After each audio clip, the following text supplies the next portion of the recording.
अस्सलाम वालेकुम क्लास। उम्मीद करते हैं आप सब खैरियत से होंगे। क्लास हमने सेकेंड ईयर की कंप्यूटर बुक स्टार्ट की हुई है और हम डेटाबेस सिस्टम के टॉपिक पर पहुंचे हैं। तो आज हम डिस्कस करते हैं डेटाबेस सिस्टम। डिस्कस करने से पहले आज के लेक्चर की आउटलाइन क्या होगी इसको हम देख लेते हैं कि डेटाबेस सिस्टम हम बेसिकली डेफिनेशन देखेंगे होता क्या है। फिर हम इसी के कंपोनेंट्स की हम बात करते हैं कि इसके लिए कंपोनेंट्स हमें कौन कौन से चाहिए। तो इसके कंपोनेंट्स बेसिकली चार होते हैं, एक डाटा, हार्डवेयर, सॉफ्टवेयर और पर्सनल। तो इसी के अंदर सब टाइप्स भी हैं, वो भी हम लेक्चर के अंदर ही डिस्कस करते हैं। तो आपने ये लेक्चर बड़े ध्यान से सुनना है क्योंकि एक बुनियादी बातें हैं डेटाबेस सिस्टम की। अगर ये आपको समझ आ जाता है तो आपको अगले 4 से 5 जो चैप्टर्स हैं उनमें कोई मुश्किल इंशाल्लाह नहीं होगी। तो आज का लेक्चर हम स्टार्ट करते हैं। तो स्टार्ट हम कहाँ से लेते हैं? डेटाबेस सिस्टम बेसिकली डेफिनेशन से लेते हैं। तो आपने डेफिनेशन पर गौर करना है। क्या database system is a collection of data. ठीक है, डाटा क्या होता है? Raw facts and figures. लेकिन अगर बहुत डाटा उसमें आ चुका है, एक जगह पर हम डाटा सेव कर रहे हैं, स्टोर कर रहे हैं, मेंटेन कर रहे हैं, तो उसको हम डेटाबेस सिस्टम का नाम देते हैं। तो database system is a collection of data, data का मजमूआ है, एज वेल एज प्रोग्राम्स। और इसमें डाटा के अलावा कुछ प्रोग्राम्स भी होते हैं। क्यों? डाटा के साथ प्रोग्राम्स का क्या काम है? क्योंकि हमें प्रोग्राम इस वजह से ज़रूरी है कि हमने डाटा तो स्टोर कर लिया, अब डाटा को स्टोर करने के बाद हमने उस डाटा को क्या करना है? मैनेज भी करना है। तो मैनेज करने के लिए हमें क्या चाहिए होते हैं? प्रोग्राम्स चाहिए होते हैं। तो मैं दोबारा रिपीट करता हूँ कि डेटाबेस सिस्टम क्या है? Database system is a collection of data. ये डाटा की कलेक्शन का अमल भी कहलाता है। इसके साथ मैनेज अगर डाटा को करना हो, और मैनेज कैसे किया जाता है? वो किसी न किसी प्रोग्राम्स के ज़रिए से किया जाता है, किसी न किसी एप्लीकेशन के ज़रिए से किया जाता है, ऐप जिसको आप कहते हैं। तो ये सारा सिस्टम क्या कहलाता है? डेटाबेस सिस्टम कहलाता है। अब क्योंकि हम डेटाबेस सिस्टम की बात कर रहे हैं तो लाजिम बात है कि ये हमारा एक कंप्यूटराइज सिस्टम है, और कंप्यूटराइज सिस्टम जो है वो रिकॉर्ड कीपिंग सिस्टम भी कहलाता है। ठीक है, इसका डेटाबेस सिस्टम को हम दूसरा नाम क्या दे सकते हैं? आपने याद रखना है, रिकॉर्ड कीपिंग सिस्टम। इसका पर्पज़ यही होता है, जो डेफिनेशन भी मेंशन हो चुका है, कि जो हम डाटा रखते हैं कि उसको मेंटेन किया जा सके, बरकरार रखा जा सके, कि कोई उसको दूसरा बंदा जो वो डिलीट अपडेट वगैरह तो नहीं कर रहा। एंड प्रोवाइड इट टू, ये सॉरी टू लिखा हुआ है, TO2, the user when it is required. कि हम जब डाटा मेंटेन करते हैं, जब डाटा स्टोर करते हैं, और जब किसी यूज़र को वो चाहिए होता है तो हम फिर उसको दे देते हैं, व्हेन इट इज़ रिक्वायर्ड। अब इसके कंपोनेंट्स की बात करते हैं। तो बेसिकली मैंने आउटलाइन में बताया कि चार कंपोनेंट्स हैं, डाटा है, हार्डवेयर, सॉफ्टवेयर और पर्सनल। ये चीज़ें हमें चाहिए ही चाहिए होती हैं, लाजमी हैं अगर हमने एक अच्छा जो है डेटाबेस सिस्टम कंडक्ट करना है, अगर हमने एक अच्छा डेटाबेस सिस्टम बनाना है।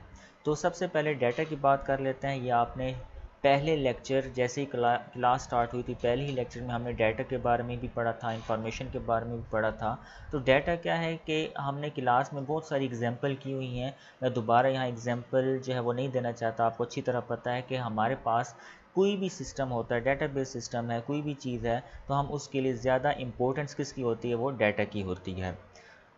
Collection of facts stored in the database, और यही डाटा हम डेटाबेस में जाकर स्टोर करते हैं। Basically purpose of the database system is to maintain and save the data. कि हम पहले ही पढ़ चुके हैं कि डेटाबेस सिस्टम का बेसिकली जो मकसद है वो यही है कि हम डाटा को मेंटेन कर सकें और उसको हम सेव भी कर सकें, स्टोर भी कर सकें। अब स्टोर करने के लिए हमें लाजिम बात है कुछ स्टोरेज चाहिए होती है, तो वो हार्डवेयर कंपोनेंट के हमें चाहिए होता है। तो दूसरा हम डिस्कस करते हैं hardware component. Physical component computer system, के कंप्यूटर सिस्टम का फिजिकल पार्ट, फिजिकल कंपोनेंट जो हम देख सकते हैं, जो हम छू सकते हैं, महसूस कर सकते हैं, वो हमारे पास क्या कहलाता है? हार्डवेयर कहलाता है। अब हार्डवेयर कौन कौन से होते हैं, यानी कि हार्डवेयर क्यों यूज़ करते हैं? तो हार्डवेयर जो है वो मुख्तलिफ़ किस्म के जो टास्क होते हैं वो उनको फुल फिल करने के लिए इस्तेमाल किए जाते हैं। अब जैसे कि आपने अगर इनपुट देनी है कंप्यूटर को तो क्या इस्तेमाल करते हैं? माउस और कीबोर्ड। तो ये भी क्या एक हार्डवेयर कंपोनेंट है। आपको इनपुट देने के बाद आउटपुट शो करवाते हैं, किस पर शो करवाते हैं? स्क्रीन पर, मॉनिटर पर, LCD LED पर। तो ये भी क्या है? आउटपुट है। इसी तरह स्टोरेज, हार्ड डिस्क, ये भी क्या है? हमारे पास हार्डवेयर कंपोनेंट है। और प्रोसेसिंग भी चाहिए क्योंकि इनपुट आप देते हैं, पहले प्रोसेसिंग होगी, फिर जाके आउटपुट आपको दिखाई देगी, तो प्रोसेसिंग के लिए भी हमें हार्डवेयर कंपोनेंट, यानी कि प्रोसेसर भी क्या होते हैं, हार्डवेयर कंपोनेंट होते हैं। तो कंपोनेंट्स बाद सेकेंडरी स्टोरेज हम डिस्कस कर चुके हैं पहले कि हार्ड डिस्क है, यूएसबी है, ये सेकेंडरी स्टोरेज कहलाती हैं। इनपुट आउटपुट डिवाइसेस हम डिस्कस कर चुके हैं, फर्स्ट ईयर में भी हमने बात की थी। ये हमारे पास हार्डवेयर कंपोनेंट हैं, प्रोसेसर हार्डवेयर कंपोनेंट है जो यहाँ पर भी मेंशन है, और मेन मेमोरी यानी कि जो रैम है वो भी हमारे पास क्या कहलाती है, एक हार्डवेयर कंपोनेंट कहलाती है।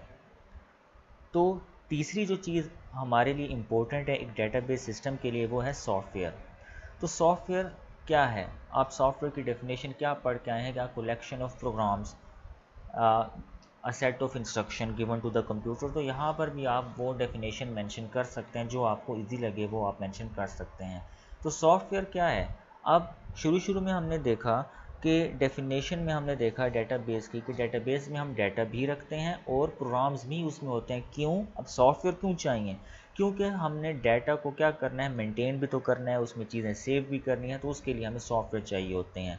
तो पहला पॉइंट पढ़ते हैं कि collection of programs used by computer within a database, कि डेटाबेस के अंदर जो प्रोग्राम यूज़ होते हैं वो सॉफ्टवेयर कहलाते हैं। क्योंकि हमने सॉफ्टवेयर की एक तो बेसिकली डेफिनेशन पढ़ी हुई है, लेकिन यहाँ पर हमने डेटाबेस के हवाले से देखना है कि डेटाबेस के हवाले से सॉफ्टवेयर की डेफिनेशन क्या बनती है। तो उस डेटाबेस के हवाले से डेफिनेशन क्या बनती है, कलेक्शन ऑफ प्रोग्राम्स, के प्रोग्राम्स की ऐसी कलेक्शन जो कंप्यूटर के ज़रिए से इस्तेमाल की जाती है, कहाँ पे, डेटाबेस के अंदर। और डेटाबेस के लिए जो सबसे पॉपुलर सॉफ्टवेयर है और जो इम्पोर्टेंट सॉफ्टवेयर है वो बजाते खुद क्या है, डेटाबेस मैनेजमेंट सिस्टम, इसको शॉर्टकट में हम DBMS को का नाम भी देते हैं।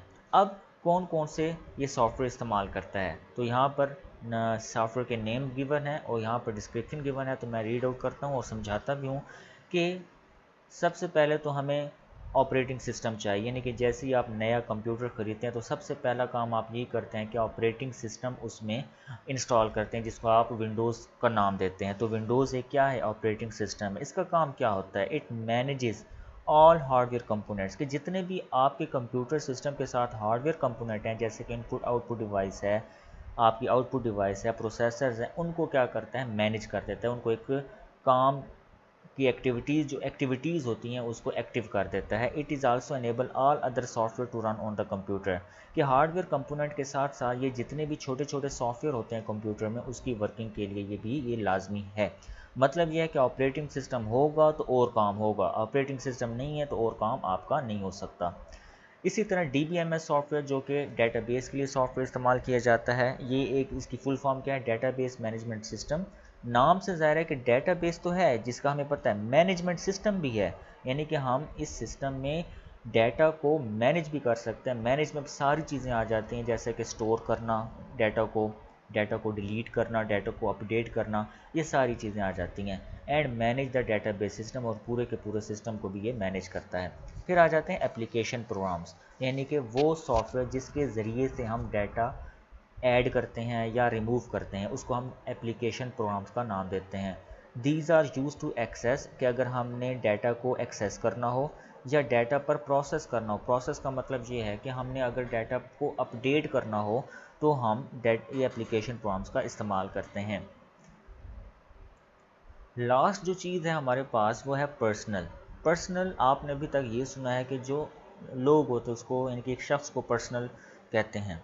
तो यहाँ पर पर्सनल का जो कंसेप्ट है वो क्या है, the people related to the database, यानी कि डेटाबेस सिस्टम में जो लोग काम करते हैं, जो उनके साथ रिलेट करते हैं, उसको हम पर्सनल का नाम देते हैं। आप टाइप्स ऑफ पर्सनस क्या हो सकते हैं, यानी कि एक डेटाबेस सिस्टम है, मुख्तलिफ़ किस्म की पोस्ट होती हैं, जैसे कि एक जॉब होती है तो जॉब्स मुख्तलिफ़ किस्म की पोस्ट होती हैं, उन पोस्ट पर वो जॉब्स होती हैं। अब जैसे कि यहाँ पर पहला है डेटाबेस एडमिनिस्ट्रेटर। अब इसका क्या काम होता है, ये एक ऐसा बंदा होता है जो कि पूरे के पूरे डेटाबेस सिस्टम को मैनेज करने का ज़िम्मेदार होता है। इसकी ज़िम्मेदारी है कि अगर डेटाबेस में कोई प्रॉब्लम आ जाए तो इसने ठीक करनी है और इसको मेंटेन रखना है। दूसरा जो बंदा आ जाता है वो है एप्लीकेशन प्रोग्रामर, जैसे कि नाम से ज़ाहिर है जो एप्लीकेशन बनाता है, जो सॉफ्टवेयर बनाता है। तो ये इसका काम क्या होगा कि ये ऐसा बंदा है who writes the application programs to access the data from database कि एक ऐसा प्रोग्राम बनाएगा जो डाटा हम क्या कर सकते हैं, डेटाबेस एक्सेस कर सकें। अब मिसाल के तौर पर आपका जो रिज़ल्ट आता है ऑनलाइन, तो रिज़ल्ट आपका पहले कहाँ पड़ा होता है, डेटाबेस में। अब डेटाबेस को मेंटेन करने का काम किसका होगा, डेटाबेस एडमिनिस्ट्रेटर का। आप एप्लीकेशन यूज़ कर रहे हैं, आप कोई वेबसाइट यूज़ कर रहे हैं, तो वो वेबसाइट किसी न किसी ने तो बनाई होगी, वो कौन कहलाता है, एप्लीकेशन प्रोग्रामर। फिर आज आ जाते हैं एंड यूज़र, यानी कि जो आप लोग हैं, आप रिज़ल्ट ऑनलाइन देख रहे हैं, ये आप एंड यूज़र कहलाते हैं। End users are the person, एक ऐसी शख्सियात होती हैं हु यूज़ एप्लीकेशन प्रोग्राम्स, जो कि एप्लीकेशन प्रोग्राम बना और उसको इस्तेमाल किया to perform different operation on the database, के डेटाबेस पर वो मुख्तलिफ ऑपरेशन भी परफॉर्म कर सकता है। अब एंड यूज़र कौन कौन से हो सकते हैं, ऑफिस में जो क्लर्क होते हैं वो एप्लीकेशन का इस्तेमाल करते हैं, इनके जो एप्लीकेशन का इस्तेमाल करते हैं उसको एंड यूज़र आप कहते हैं। वो मैनेजर भी इस्तेमाल कर सकते हैं, वो डायरेक्टर प्रिंसिपल इंस्टीट्यूट के वो भी इस्तेमाल कर सकते हैं। तो यहाँ तक हमारा लेक्चर था। लास्ट में हम क्या देखते हैं, एक समरी देख लेते हैं कि हमने इसमें पढ़ा क्या, डेटाबेस सिस्टम होता क्या है। अब यहाँ पर आपने ज़रा गौर करना है कि ये डाटा पड़ा है, ठीक है, ये आपका डाटा पड़ा है। डाटा के साथ कनेक्शन किसका है, DBMS का, डेटाबेस मैनेजमेंट सिस्टम, यानी कि ये कुछ सॉफ्टवेयर्स हैं इसमें, ठीक हो गया। अब डेटाबेस मैनेजमेंट सिस्टम कुछ एप्लीकेशन बनाते हैं, ठीक है, और कुछ जो हैं वो क्या होते हैं, DBMS यूटिलिटी डिज़ाइन वगैरह होता है। अगर हम इस पर आते हैं एप्लीकेशंस पर, कि सॉफ्टवेयर हम इस्तेमाल कर रहे हैं, एप्लीकेशन बनाता कौन है, प्रोग्रामर्स, ये प्रोग्रामर्स खड़े हैं, एप्लीकेशन प्रोग्रामर्स ने बनाई। एप्लीकेशन यूज़ कौन करता है, हम लोग, हम क्या हैं, एंड यूज़र हैं, ये एंड यूज़र हैं, ये लोग इस्तेमाल करते हैं, ठीक है। अब प्रोसीड करते हैं, वो एप्लीकेशन को इस्तेमाल करते हैं। डेटाबेस को डिज़ाइन करने वाले लोग भी होते हैं, डेटाबेस एडमिनिस्ट्रेटर भी होता है जो इसको मैनेज कर रहा होता है, और ये वो बंदा है जो पूरे के पूरे सिस्टम को क्या कर रहा होता है, वॉच आउट कर रहा होता है, देख रहा होता है कि तमाम के तमाम काम ठीक हो रहे हैं या नहीं हो रहे। तो क्लास यहाँ तक आज का लेक्चर हम एंड करते हैं। अगर किसी बात की आपको समझ नहीं आई तो आप व्हाट्सएप ग्रुप्स में सवाल कर सकते हैं। थैंक यू सो मच, अल्लाह हाफिज़।